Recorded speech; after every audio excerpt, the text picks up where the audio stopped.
कोयला होए ना ऊजरो नो मन साबुन खाए। क्या कोयला सर्फ एक्सल में डालने से सफेद हो जाता है? और निरमा डालें तो, साबुन लगाएं तो, अच्छा बढ़िया वाली शैम्पू लगाएं तो, फेस वॉश से मुंह धोएं उसका, कोयले का मुंह फेस वॉश से धोएं, तो क्या कोयला सफेद होगा? बोलो बोलो बोलो। हो सकता नहीं। क्यों? अरे कोयले, तू काला क्यों पड़ गया? काला क्यों पड़ गया? कोयला काला इसलिए पड़ गया क्योंकि वो अपनी अग्नि से अलग हो गया, इसलिए काला पड़ गया। कोयला सफेद तो नहीं हो सकता, लेकिन कोयला को यदि आग में डाल दिया जाए तो वो फिर से चमक पड़ेगा। बोलो हाँ या ना? हाँ जी। ऐसे ही हम लोग हैं। हम लोग दुखी क्यों हैं? क्यों दुखी हैं? क्योंकि संसार के चक्कर में पड़ गए, इसलिए दुखी हो गए। यदि भगवान के चरणों में हम अपने मन को डाल दें तो हम भी प्रसन्नता से चमक उठेंगे। जैसे कोयला आग में वापस जाने पर चमक उठता है, वैसे ही मनुष्य का जीवन भगवान के चरणों में, बालाजी के चरण शरण में आने से चमक उठता है। दूसरा उदाहरण सुनो। कोयले की खदान में हीरा मिलता,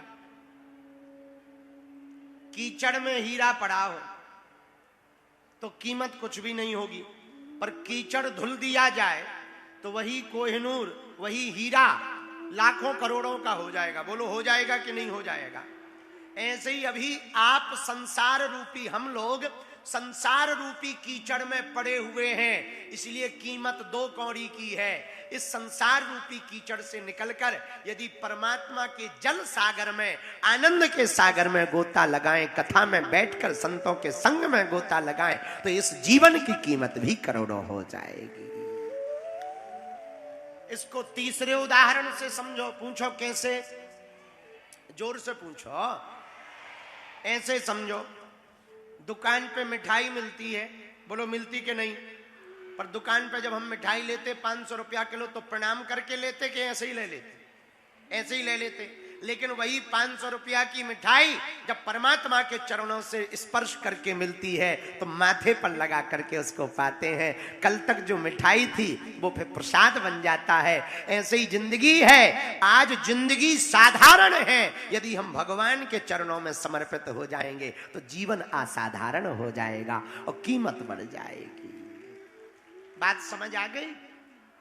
फूल जब तक दुकान पर रहता कोई प्रणाम करके जेब में रखता, पॉलीथिन में थैला में टांग लेता। घर वाली को देना हो या इलू इलू हो गया हो, प्रेमिका को या प्रेमी को देना हो तो थोड़ा सुरक्षित जरूर रखते। बुके, बुके कहलाता है? बुटीक बुके क्या कहलाता है? बुके ही कहलाता है। हाँ, बुके थोड़ा सुरक्षित रखते ताकि उसको आकर्षित कर सकें, घर वाली को या प्रेमिका को या प्रेमी को खींच सकें तो सुरक्षित रखते। लेकिन जब वही पुष्प किसी प्रेमिका के पास जाता है तो उसकी कीमत और उसकी समयावधि 2 मिनट की होती है। ज्यादा खुशबूदार हो तो 2-4, 10 मिनट, 1-2 घंटा रहती है। लेकिन वही पुष्प जब भगवान के चरणों में चढ़ जाता या गुरु के चरणों में चढ़ जाता, उसकी कीमत करोड़ों की हो जाती। और सदा सदा लोग उसे पुस्तक में रख लेते, तिजोरी में रख लेते, जेब में रख लेते, अथवा सूखा हुआ पुष्प भी पर्स में रख लेते हैं। बात समझ आ गई? बोलो बात समझ में आई? तो यदि हम भगवान के चरणों में अपने आप के जीवन को समर्पित कर देंगे तो हमारी कीमत बढ़ जाएगी। क्या हो जाएगी? बढ़ जाएगी। और यदि देखो, मिठाई वही है पर जगह बदलते ही, अच्छा सांप वही है पर घर में सांप आता है तो पिटता है, पर मंदिर में शंकर जी में लिपटा मिल जाए तो पूजता है। सांप तो वही है पर जगह बदल गई, खेल खत्म। तो जो सांप घर पे पीटा जाता वही सांप मंदिर में पूजा जाता। इससे सिद्ध होता है स्थान का बड़ा महत्व है। मेरे पागलों, घर बैठ करके यदि तुम अर्जी लगाओगे तो शायद कुछ परसेंट सुनी जाएगी, पर पंडाल में बैठकर अर्जी लगाओगे तो पर्चा भले ही ना निकले पर काम सफल होगा। अर्जी की कीमत बढ़ जाएगी, तुम्हारे प्रश्न की कीमत बढ़ जाएगी, तुम्हारे भाव की कीमत। ऐसे तो कथा हमारी करोड़ों लोग सुनते, बोलो सुनते कि नहीं सुनते? टीवी पर, मोबाइल पर, यूट्यूब पर सुनते ही है, पर जो आनंद यहाँ है वो मोबाइल पे है क्या? बगल में धक्का भी लग रहा हो, पसीना भी आ रहा हो, आहा, जगह भी नहीं छोड़ी जा रही, सामने वाले की मुंडी भी नाग जैसी हिल रही, बीच बीच में आहा, कीर्तन का भी आनंद लो, भजन का भी आनंद लो, संगीत का भी आनंद लो, कथा का भी आनंद लो। तो जो जीवन को महत्वपूर्ण बनाना चाहते हैं, जो अपने जीवन को बहुत कीमती बनाना चाहते हैं, वो हमारी बात को नोट कर लो। नागपुर के पागलों, अपने जीवन को भगवान के चरणों में अर्पण कर दो। किसके चरणों में? बोलो बोलो बोलो। यदि हम भगवान के चरणों में अपना जीवन अर्पण कर देंगे तो हमारी चिंता भगवान की हो जाएगी। किसकी हो जाएगी? छोटे से बालक की चिंता बालक करता है कि माता पिता करते हैं? माता पिता करते हैं। क्यों? बालक छोटा हो तो चिंता माँ को करनी पड़ती। ऐसे ही हम लोगों का जीवन है। समझदार बन के रहेंगे तो चिंता खुद को करनी पड़ेगी, पर यदि भगवान के बालक बन के रहेंगे तो चिंता भगवान को करनी पड़ेगी। जिमि अमोघ रघुपति करबाना, एही भांति चलो हनुमान। अच्छा विचार करो, हनुमान जी की जगह और कोई होता, जानकी माता रो रही होती कि बताओ राम जी हमें भूल गए, तो और कोई होता तो क्या कहता? सही कह रही है। और कोई होता तो यही कहता, सही कह रही हो, सही कह रहे हो। लेकिन धन्य हनुमान जी, क्या गजब की बुद्धिमता में। इधर राम जी पूछ रहे माता जानकी जी कैसी हैं, अब हनुमान जी जो उत्तर दे रहे वो बड़ा गजब का। नाम पाहरू दिवस निशि ध्यान तुम्हार कपाट। हे प्रभु, 24 घंटे में हर पल आपका ही ध्यान रहता, रोती रहती है। पूछो मत जो हाल किशोरी श्री जानकी माता का है। अच्छा, जैसे इतना कहा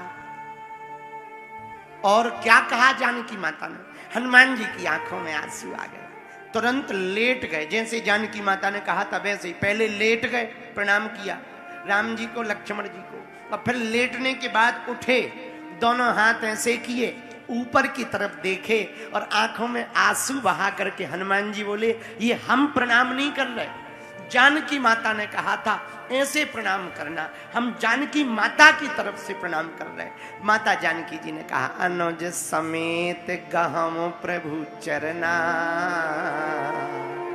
दीन बंधु प्रणतारित हर। जानकी माता ने कहा कि हम तो दीन हैं, आप दीन बंधु हो, अब आप हमें भूल ना जाओ, आप हमारी सुध लो, हमारी खबर लो।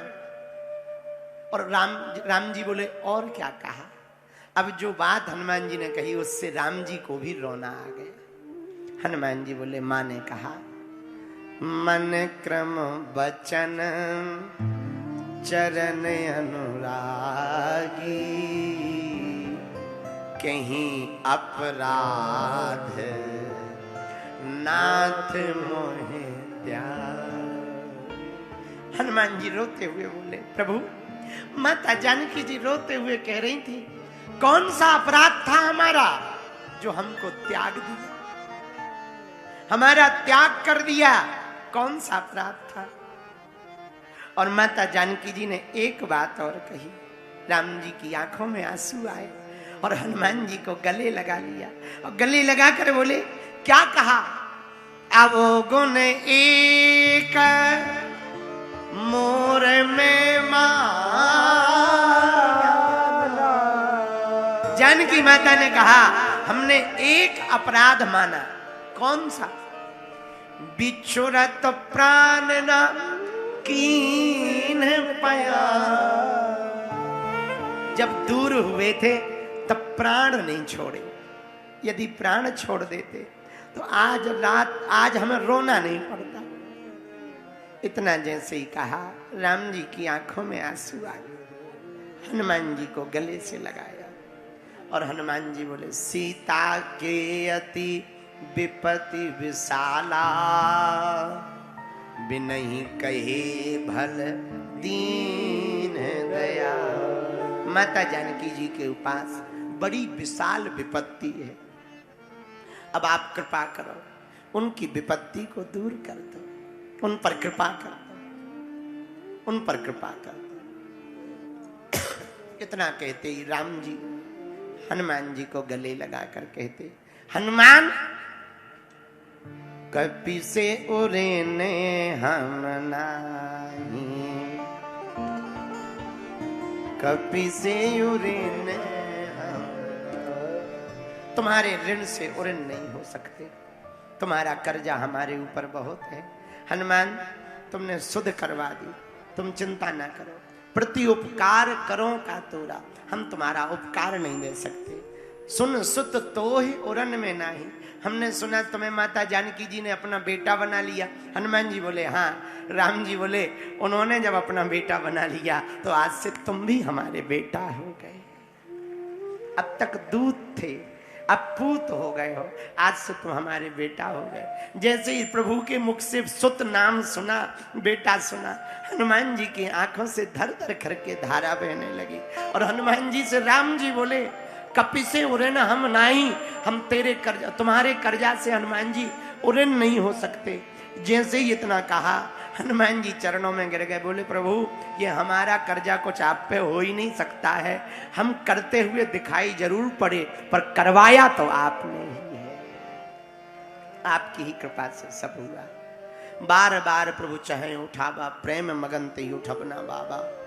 और अंत तो गत्वा हनुमान जी को उठाया, गले से फिर लगाया, सिर पर हाथ रखा। सावधान मन कर पुनि शंकर, लागे कहन कथा अति सुंदर। राम जी सुंदर सुंदर कथा सुनाने लगे, सावधान मन को करके। अंत तो गत्वा, आगे लंका जाने की तैयारी होती है।